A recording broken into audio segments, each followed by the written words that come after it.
महाराष्ट्र गुजरात सीमावाद पेटला असून आता सीमेवर असलेल्या वेवजी गावात तणावाचे वातावरण पाहायला मिळाले। कारण यामध्ये आता मनसेने देखील आक्रमक उडी घेतली आहे। इंचभरही महाराष्ट्राची जमीन गुजरातला देणार नाही असे मनसे नेते अविनाश जाधव यांनी इशारा देत सांगितले।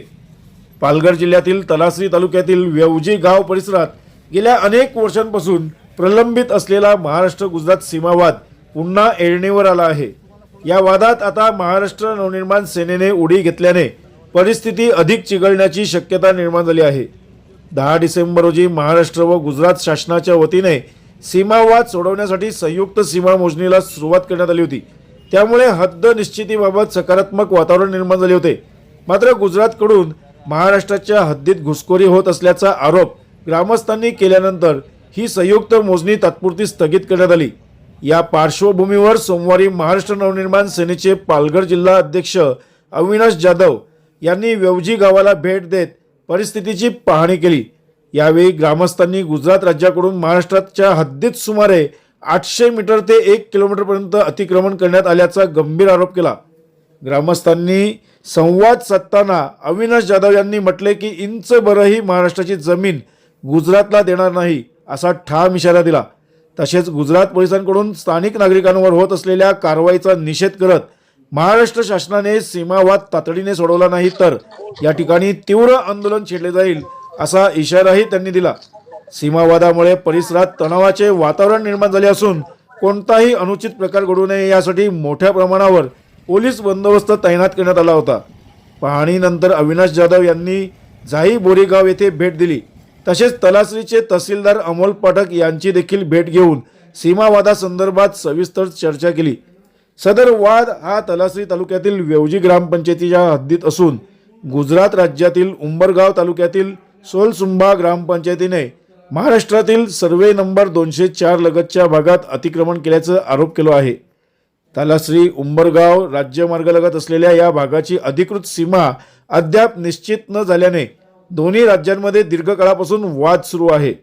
एकीकडे शासन पातळीवर संयुक्त मोजणीद्वारे हा प्रश्न सोडवण्याचे प्रयत्न सुरू असतानाच मनसेच्या आक्रमक भूमिकेमुळे सीमावादाला नव्या वळणावर नेण्याची चिन्हे दिसत आहेत। मला असं वाटतं की इथल्या स्थानिक जे ग्रामपंचायत आहे त्यातले उपसरपंच असतील, इथले ग्रामपंचायत सदस्य असतील, त्यांच्याशी ज्यावेळेला बोललो त्यावेळेला त्यांचं मत आहे, त्यांचा जन्म इथला आहे, बरोबर।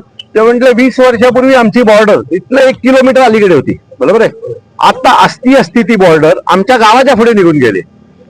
पूर्वी यांच्या गावाच्या सातबाऱ्यावर, म्हणजे आता इथला जर या गावचा सातबारा बघाल तर सातबारात महाराष्ट्र दाखवतोय आणि नकाशाच गायब झालेला आहे। तर याचा अर्थ कुठेतरी चुकीच्या पद्धतीने महाराष्ट्राचा जो नकाशा आहे त्याच्यातल्या ज्या जमिनी आहेत त्या घालवण्याचा प्रयत्न त्या सरकारकडनं होत आहे आणि याचा विरोध आम्ही करणार। हा विषय झाला, इथे बाजूला जाई गाव असतील, ह्या सगळ्याच बॉर्डरच्या गावांमध्ये हा वाद आता मोठ्या प्रमाणात सुरू झालेला आहे। आणि मागच्या 10 वर्षात भारतीय जनता पक्षाचं जसं दोन्हीकडे सरकार आलं तेव्हापासून हा बॉर्डरचा जो वाद आहे तो बऱ्यापैकी वाढताना दिसतोय।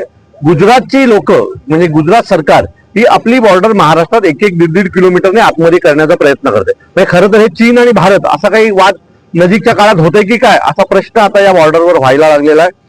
इथली जी स्थानिक लोक आहेत म्हणजे या ग्रामपंचायतीची जी वेगळीच अडचण आहे की यांना ग्रामपंचायत जरी महाराष्ट्राच्या ताब्यात असेल तरी इथे परवानगी देते गुजरात, म्हणजे गुजरातकडनं परवानग्या घेऊन इमारती बांधल्या जात आहेत। त्यामुळे ग्रामपंचायतीचं महत्व संपलेलं आहे। काही वादामुळे काही रस्ते होत नाहीयेत। तर या सगळ्या वादांवर गुजरातमध्ये पण भाजपाचं सरकार आहे, महाराष्ट्रात पण भाजपाचं सरकार आहे। दोन्ही मुख्यमंत्र्यांनी एकत्र बसून हा वाद सोडवला पाहिजे। इथल्या स्थानिक गाववाल्यांशी बोललं पाहिजे, त्यांना विचारलं पाहिजे की नक्की बॉर्डरचा काय विषय आहे। जर ते म्हणतात की इथनं बॉर्डर 700 मीटर बाहेर होती तर ती 700 मीटर 10 वर्षात आत आली कशी? तिथून फूडपर्यंत, म्हणजे तुम्ही जर फूडपर्यंत गेलं तर आता गुजरात लाईट लावायला लागलेली आहे, एवढी हिंमत त्यांच्यात आली कुठून? तर या सगळ्यांवर प्रश्न विचारायचं काम जे तहसीलदारांनी किंवा जिल्हाधिकाऱ्यांनी करायला पाहिजे ते न केल्यामुळे गुजरातची घुसखोरी या महाराष्ट्रात होते असं आम्हाला आमचं मत आहे। मनसेची काय भूमिका असणार आहे? बघा तुम्हाला मी एक सांगतो, यांनी किती काय केलं तरी यांना आतून बाहेर काढण्याचं काम महाराष्ट्र नवनिर्माण सेना करेल। आमची 1 इंच पण जमीन जर कोणी हुसकावण्याचा प्रयत्न करत असेल तर त्याला महाराष्ट्रातल्या मराठी माणसाच्या रागाला सामोरे जावं लागेल, एवढं नक्की।